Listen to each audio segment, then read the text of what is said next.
নামের এক ছোট্ট গ্রামে বাস করত হরিহর নামের এক গরিব কাঠুরিয়া। আর এই মরা বাঁচা ঘোড়াটা অভাবের সংসারে নুন আনতে পান্তা ফুরায়। ওরে ভোলা, তোর পিঠের যা অবস্থা, তাতে এক বোঝা কাঠ চাপাতেও আমার কলিজা কাঁপে। কিন্তু কি করব বল, পেটে যে দানা পানি কিচ্ছু নেই। উমামা আমার কাল রাত থেকে না খেয়ে আছে। তোরও তো জাবনা ফুরিয়ে গেছে সেই কবে। ঘর থেকে বেরিয়ে আসে উমা। বাবা, তুমি আবার ওই বোবা জন্তুটার সাথে দুঃখের কথা কইছ? ও কি তোমার দুঃখ বুঝবে? বেলা চড়ে যাচ্ছে, তুমি বরং আজ হাটে যাও। ঘরে এক মুঠো চাল নেই, হাঁড়ি চড়বে না আজ। যাচ্ছি রে মা, যাচ্ছি। শরীরটা আজ বড্ড দুর্বল লাগছে, হাত পা যেন চলছে না। ভাবছি আজ যদি কাঠগুলো বিক্রি হয়, তবে ফেরার পথে তোর জন্য এক ছটাক মুরগি বা জিলিপি নিয়ে আসব। তোর কি খেতে ইচ্ছে করে মা? আমার জন্য ভেবো না বাবা, তুমি শুধু সাবধানে যেও। হাটে কত রকমের মানুষ থাকে, কেউ ভালো কেউ মন্দ। তুমি তো আবার মানুষের মন বুঝতে পারো না, সবাইকে বিশ্বাস করে ফেলো, কেউ যেন তোমাকে ঠকিয়ে না দেয়। আরে পাগলি, আমার মতো ফতুর মানুষকে ঠকিয়ে কার কি লাভ হবে? আমার কাছে কি আর মোহর আছে যে ছিনিয়ে নেবে? আমার তো আছে শুধু এই কাঠ আর এই মরা ঘোড়া। চিন্তা করিস না, আমি কাঠ বেচেই সোজা বাড়ি ফিরব। তবু সাবধানের মার নেই, দিনকাল ভালো না। চল রে বাপ, চল। আজ কপাল ভালো থাকলে তোকে পেট ভরে ঘাস খাওয়াবো। মা দুর্গা সহায়। হরিহর ঘোড়া নিয়ে বেরিয়ে যায়। উমা চিন্তিত মুখে তাকিয়ে থাকে।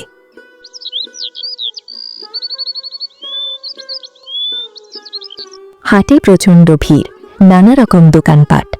একদিকে হরিহর তার লিকলিকে ঘোড়ার পিঠে কাঠের বোঝা চাপিয়ে দাঁড়িয়ে আছে। রোদে ঘেমে নিয়ে একাকার।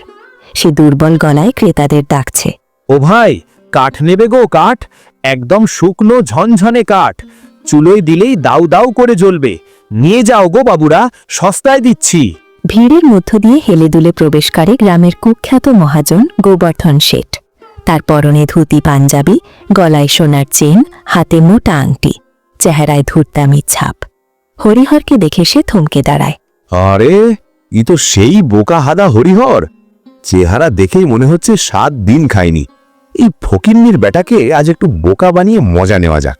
ওহে কাঠুরিয়া, কিসের এত চেঁচামেচি করছো হে? আজ্ঞে কর্তা, প্রণাম। কাঠ বিক্রি করছি, একদম শুকনো কাঠ। নেবেন আজ্ঞে? কাঠ তো দেখছি, কিন্তু এই জঞ্জাল আমি কিনবো কেন? তো যাই হোক, দয়া করে কিনতেই পারি। কত দাম চাও? আজ্ঞে কর্তা, আপনি যা দেবেন, তবে 2 টাকা দিলে বড় উপকার হতো। ঘরে চাল নেই। 2 টাকা? বলিস কি হে, আমার কি টাকার গাছ আছে? তা বাপু, একটা কথা দে দেখি, কাঠগুলো এখন যে অবস্থায় আছে, ঠিক সেই অবস্থায় বেচবি তো? মানে যেমন আছে তেমন? আজ্ঞে কর্তা, কাঠ তো কাঠের মতোই আছে, এর আবার অন্য অবস্থা কি?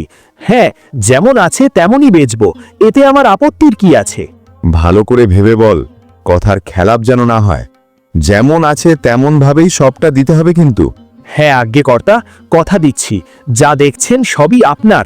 আমি গরিব মানুষ, কথার নড়চড় হবে না। বেশ বেশ, এই নে তোর 2 টাকা। এখন তোর ওই মরা ঘোড়াটাকে নিয়ে আবার পিছু পিছু আয়। কাঠগুলো আমার বাড়িতে পৌঁছে দিতে হবে। যে আজ্ঞে কর্তা, চলুন।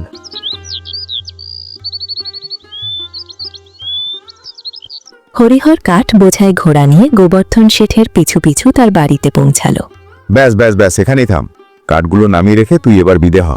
আজ্ঞে কর্তা, ঘোড়ার পিঠ থেকে কাঠগুলো নামিয়ে দিচ্ছি, তারপর চলে যাব। হরিহর যেই ঘোড়ার পিঠ থেকে কাঠ নামাতে গেল, অমনি গোবর্ধন শেঠ বাঘের মতো হুঙ্কার দিয়ে উঠল। খবরদার, হাত দিবি না। তুই কি করছিস? আজ্ঞে কর্তা, কাঠগুলো নামিয়ে দিচ্ছি, যাতে ঘোড়াটা নিয়ে বাড়ি ফিরতে পারি। ঘোড়া নিয়ে বাড়ি ফিরবি মানে? এই ঘোড়া তো এখন আমার।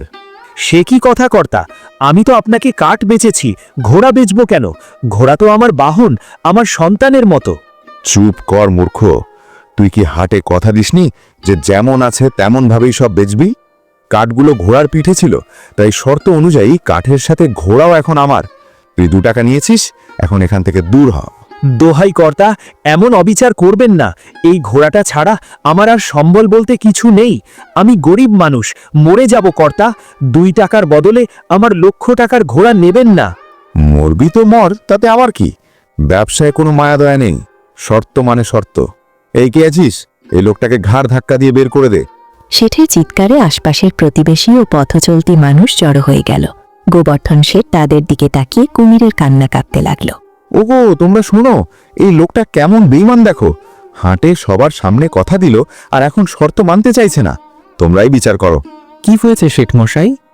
আর বলো কেন, ও আমার কাছে কাঠ আর তার সাথে যা আছে সব বেচেছে, এখন বলছে ঘোড়া দেবে না। ছি ছি ছি, কথার কি কোনো দাম নেই? আমি কি জোর করেছি? ও নিজেই তো রাজি হলো। হ্যাঁ, কথা যখন দিয়েছে তখন তো মানাই উচিত। গরিব বলে কি কথার দাম নেই? ও ভাই, তোমরা বিশ্বাস করো, আমি শুধু কাঠ বেচেছি, ঘোড়া বেচার কথা ঘুণাক্ষরেও ভাবিনি। উনি আমাকে ফাঁসিয়েছেন। চুপ কর মিথ্যেবাদী, চল মোড়ল মশাইয়ের কাছে।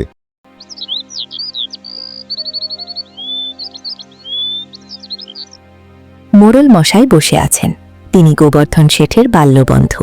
হরিহরকে টেনে হিচড়ে সেখানে আনা হলো।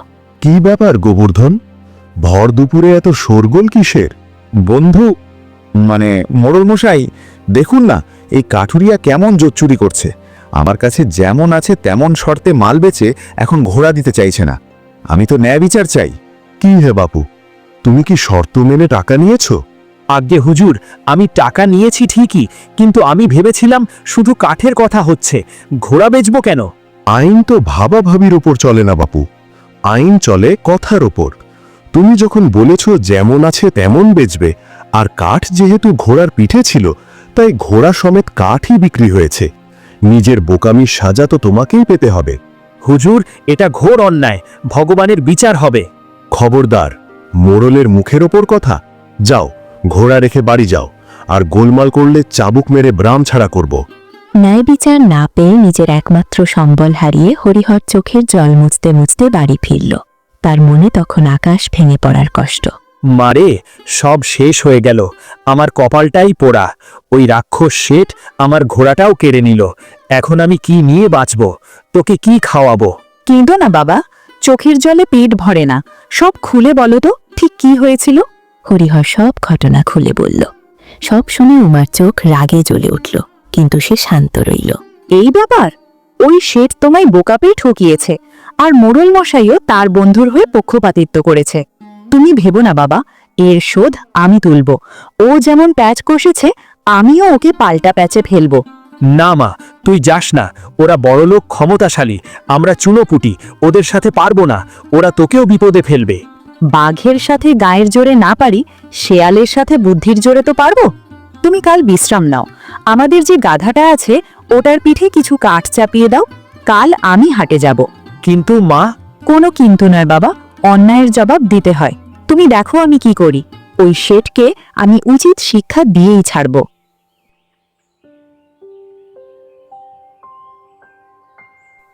উমা গাধার পিঠে কাঠ চাপিয়ে হাটে এসেছে।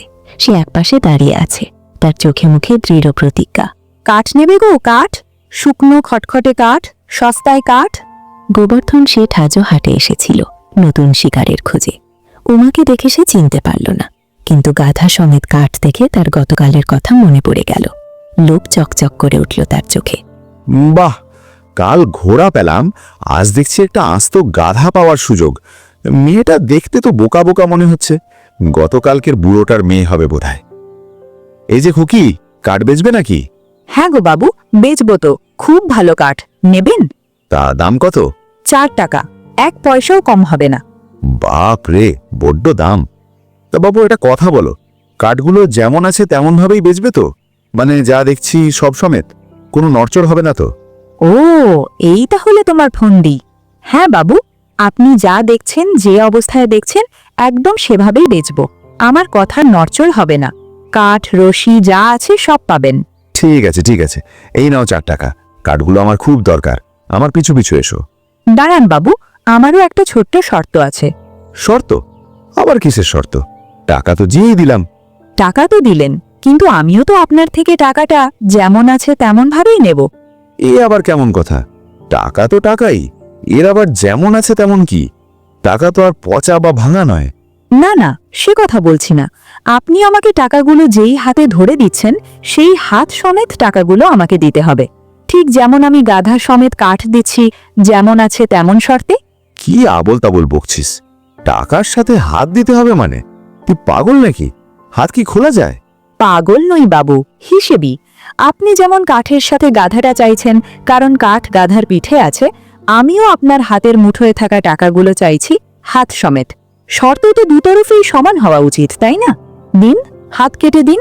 এই বেশি বাড়াবাড়ি করিস না। টাকা নিয়েছিস, কাঠ আর গাথা দিয়ে বিদে হ। ও ভাই সব, আপনারা শুনুন, এই লোকটা কেমন জোচ্চোর দেখুন। হাটের লোকজন জড়ো হতে শুরু করলো। উমার তেজ দেখে সবাই থমকে দাঁড়ালো। এই শেঠমশাই শর্ত দিয়েছিলেন যেমন আছে তেমন বেচতে হবে। আমি রাজি হয়েছি। আমিও শর্ত দিয়েছি টাকাগুলো যেমন আছে তেমন নেব। উনি নিজের ডান হাত দিয়ে টাকা দিচ্ছিলেন, তাই টাকার সাথে ডান হাতটাও আমার পাওনা। এখন উনি কথার খেলাফ করছেন। মেয়েটা তো ঠিকই বলছে। শেঠ যদি কাঠের জন্য গাধা চাইতে পারে, মেয়েটাও টাকার জন্য হাত চাইতে পারে। একদম ঠিক। শেঠের শয়তানি আমরা অনেক দেখেছি, আজ বাঘের ওপর তোগ পড়েছে। সাবাস মেয়ে। আরে আরে, তোমরা ওর কথা শুনছো? ও তো একটা বাচ্চা মেয়ে, হাত কি দেওয়া যায়? হাত দেওয়া না গেলে গাধাও দেওয়া যায় না। চলুন মোড়ল মশাইয়ের কাছে, তিনিই বিচার করবেন। কাল আমার বাবাকে যে বিচারে হারিয়েছেন, আজ সেই বিচারেই আপনাকে হারাবো। সর্বনাশ, এ তো সেই হরিহরের মেয়ে, কালকের প্রতিশোধ নিতে এসেছে। কিন্তু এখন তো পালানোর পথ নেই, সবাই মিলে আমাকে পেটাবে নইলে। কি হলো শেঠ, চলুন নাকি ভয় পাচ্ছেন?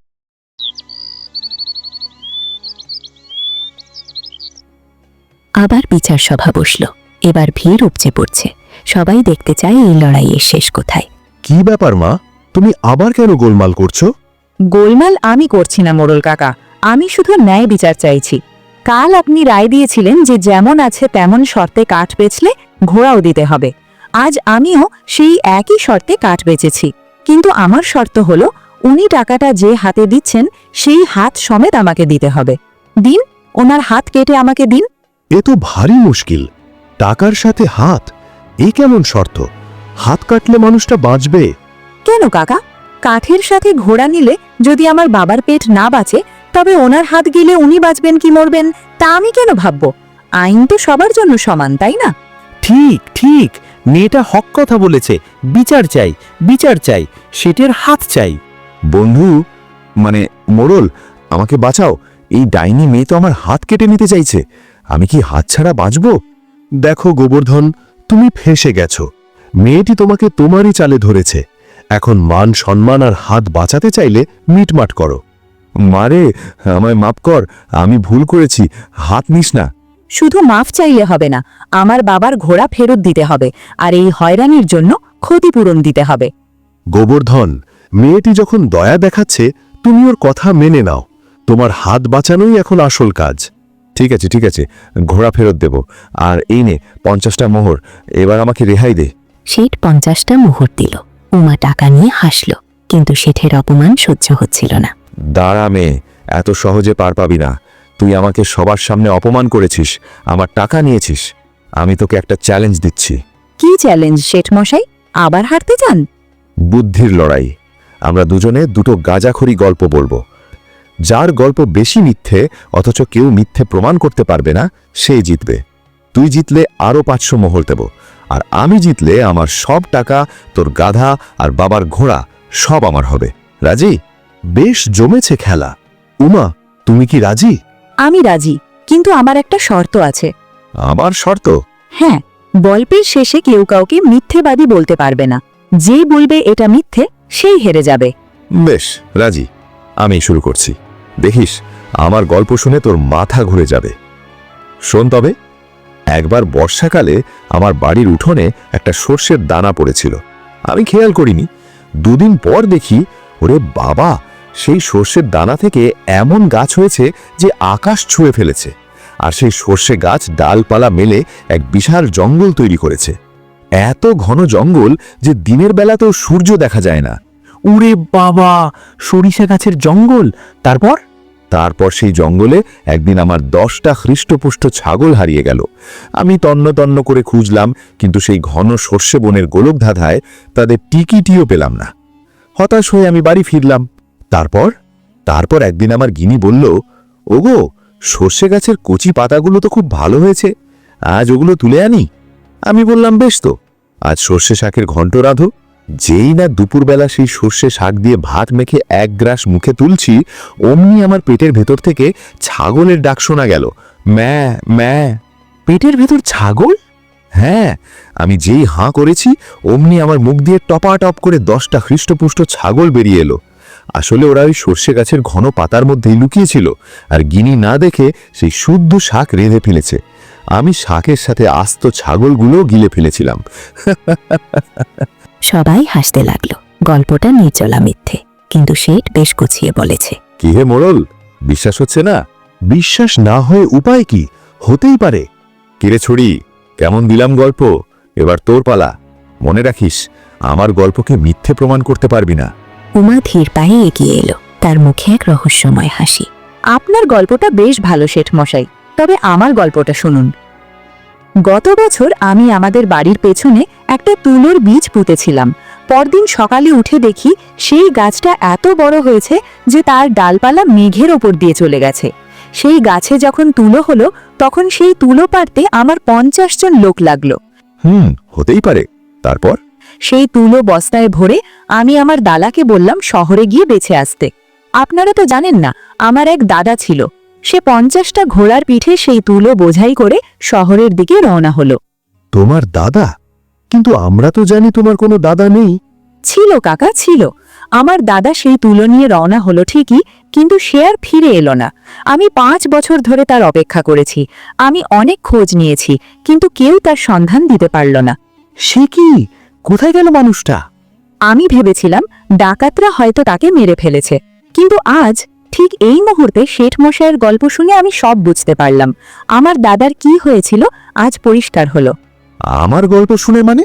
হ্যাঁ শেঠ মশাই, আপনি যে বললেন আপনার বাড়িতে সরিষার এক বিশাল জঙ্গল হয়েছিল, আমার দাদা পথ হারিয়ে ভুল করে ওই জঙ্গলেই ঢুকে পড়েছিল। আর আপনি ওই জঙ্গলের মধ্যেই আমার দাদা আর তার 50টা ঘোড়াকে মেরে পুঁতে রেখেছিলেন। কি যাতা বলছিস? আমি খুন করেছি? তাও আবার তোর দাদাকে? আমি তো তাকে চিনিই না। চিনবেন কি করে? আপনি তো তাকে মেরে সেই সরিষা গাছের জঙ্গলেই গুম করেছেন। ওই জঙ্গলটাই তো সাক্ষ্য দিচ্ছে। ওই জঙ্গলে ঢুকেই সে হারিয়েছে। আপনিই খুনি। ঠিক তো, শেঠ নিজেই বলল তার বাড়িতে জঙ্গল ছিল, সেখানেই হয়তো খুন হয়েছে। এ তো মানুষ খুন। আরে না না, এসব বাজে কথা, এসব ডাহা মিথ্যে। ও, তার মানে আপনি বলতে চাইছেন আমার গল্পটা মিথ্যে? গোবর্ধন শেঠ থমকে গেল। সে বুঝতে পারল সে নিজের পাতা ফাঁদে পা দিয়েছে। হায় হায়, এখন যদি বলি ওর গল্প মিথ্যে, তাহলে শর্ত অনুযায়ী আমি হেরে যাব এবং 500 মোহর দিতে হবে। আর যদি বলি ওর গল্প সত্যি, তার মানে আমি স্বীকার করছি যে আমি ওর দাদাকে খুন করেছি। তখন তো মোরান আমাকে ফাঁসি দেবে। কি হলো শেঠ মশাই, চুপ করে আছেন কেন? বলুন, আমার গল্প সত্যি না মিথ্যে? সত্যি হলে খুনের বিচার হবে, এক্ষুনি পুলিশ ডাকবো। আর মিথ্যে হলে 500 মোহর বের করুন। গোবর্ধন, জবাব দাও। এটা খুনের মামলা হয়ে যাচ্ছে, কিন্তু তুমি কি সত্যি? না না না, আমি খুন টুন করিনি। এই মেয়ে সব কথা মিথ্যে, ও বানিয়ে বলছে, পুরোটাই মিথ্যে কথা। ব্যাস, আপনি নিজেই বললেন আমার গল্প মিথ্যে। তার মানে শর্ত অনুযায়ী আপনি হেরে গেলেন। গাঁজাখড়ি গল্পের লড়াইয়ে আপনি হার মানলেন। জলদি 500 মোহর বের করুন। ওরে বাপরে, এই মেয়ে তো মানুষ নয়, এ তো শাকচুন্নি। আমার সব গেল। শেঠ কাঁপতে কাঁপতে থলি থেকে 500 মোহর বের করে দিল। চলো বাবা, আমাদের ঘোড়া, গাধা আর এই 500 মোহর সব নিয়ে বাড়ি চলো। আজ আমাদের আর অভাব থাকবে না। মারে, আমি জানতাম না আমার মেয়ে এত বুদ্ধিমতী। আজ তুই আমাদের জীবন বাঁচিয়ে দিলি। তুই আমার লক্ষ্মী মা। সাবাস উমা, সাবাস। উমা তার বুদ্ধির জোরে